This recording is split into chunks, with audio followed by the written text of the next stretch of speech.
Hello everyone, সবাই কেমন আছেন? যারা কাঁঠাল কাটতে এবং রান্না করতে ভয় পান তাদের জন্য আমার এই রেসিপি। প্রথমে 2 হাতে 2টা পলিথিন সুন্দরভাবে বেঁধে নেবেন, তাহলে আপনি সহজে কাঁঠালটা কেটে নিতে পারবেন। দেখেন আমি কত সহজেই কাঁঠাল কেটে নিচ্ছি। আর রাইয়ান আমাকে ভিডিও করে দিচ্ছে। কাঁঠাল কেটে পানিতে রাখতে হয়, না হলে কালো হয়ে যায়।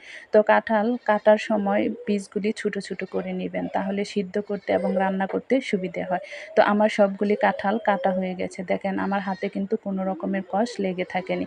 এখন আমি কাঁঠালগুলিকে সুন্দরভাবে ধুয়ে কড়াইয়ে অল্প একটু পানি দিয়ে তার মধ্যে হলুদ এবং লবণ দিয়ে দিলাম। তো কাঁঠালগুলিকে ঢেলে চুলায় চড়িয়ে দিলাম। 5 মিনিটের মতো ঢেকে দিয়ে নাড়িয়ে চাড়িয়ে হলুদটাকে মিশিয়ে নিলাম। তারপর আবার 10 মিনিটের জন্য রেখে দিলাম। তো এখন আমার কাঁঠালটা সিদ্ধ হয়ে গেছে। তো আমি সবগুলি কাঁঠাল হাত দিয়ে চটকিয়ে নিচ্ছি। আর এদিকে কড়াইয়ে তেল দিয়ে তার মধ্যে পেঁয়াজ কুচি দিয়ে দিলাম।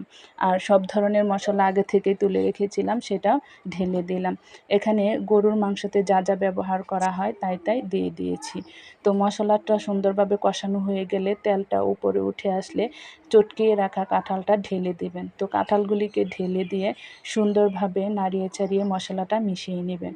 আর আপনি যেরকম ভাজা ভাজা করে খেতে চান ওই পর্যন্ত চুলায় রেখে দিবেন। চুলার আঁচটা মিডিয়ামে রেখে সুন্দরভাবে নাড়িয়ে চাড়িয়ে ভেজে নেবেন, যেন নিচে লেগে না যায়। তো এরকমভাবে কাঁঠাল রান্না করলে কিন্তু আপনি পেট ভরে ভাত খেতে পারবেন। দেখেন তরকারির কালারটা কিন্তু অনেক সুন্দর এসেছে। সবাই ভালো থাকবেন। আসসালামু আলাইকুম।